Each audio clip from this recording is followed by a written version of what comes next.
There's been a lot of talk about knowledge workers, and I was hoping that one of you could define very succinctly what you mean by a knowledge worker.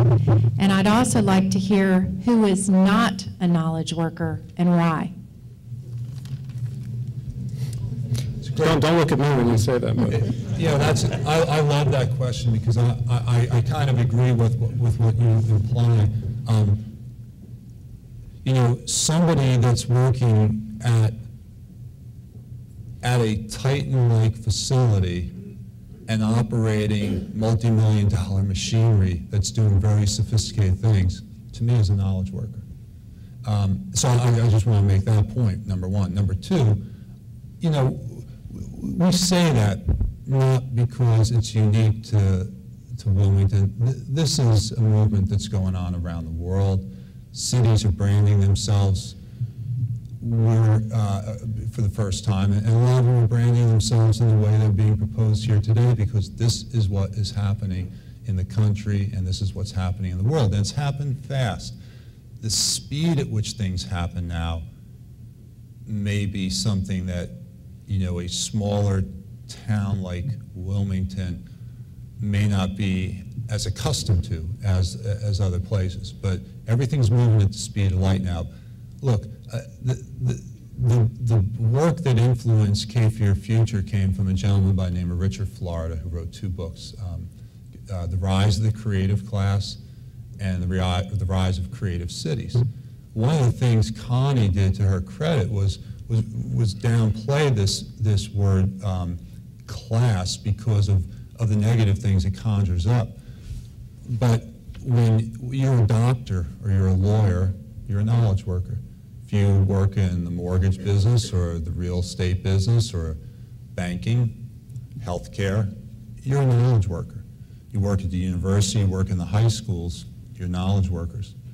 And frankly, you know, if you ever saw me use a tool or a machine, you know, I'm sometimes not a knowledge worker, and there's a lot of people that you would categorize as, you know, blue-collar workers who can blow me away and continue to amaze me what they do fixing my stuff around my house. So I hope you understand this is absolutely not an issue about, you know, labeling people at the expense of others.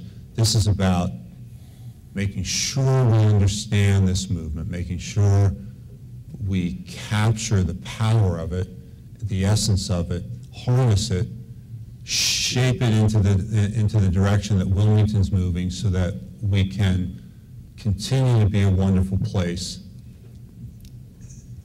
for our kids and for our grandkids, and so that, you know, Wilmington thrives like it did. You know, remember, a lot of Wilmington 2.0 pays tribute to Wilmington 1.0. And we can't forget that they were faced with a dramatic situation losing the railroad in the 1950s. In a sense, some entrepreneurial visionary guys got together and they said, you know, we have to rebrand this place and we have to do something to maintain our economic vitality. And they began recruiting, you know, industrial manufacturing jobs to the area, which was the avant-garde of the day.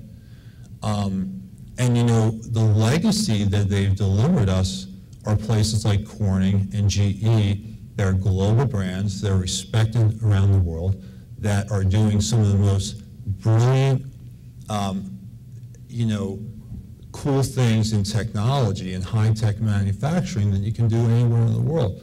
So we want to pivot off of that momentum, pay tribute to Wilmington 1.0 and those visionaries and say, you know, we have the same opportunity to do that in Wilmington 2.0.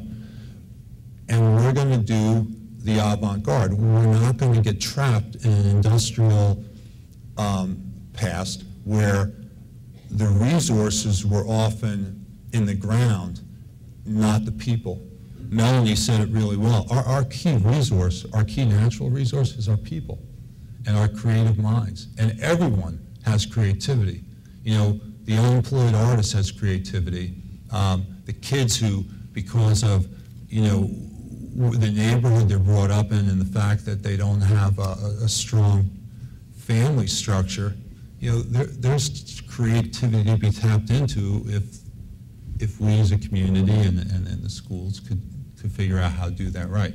So that's kind of what I think the answer is to that question. Just I wanted to clarify, maybe some of the misconceptions of some of the earlier comments.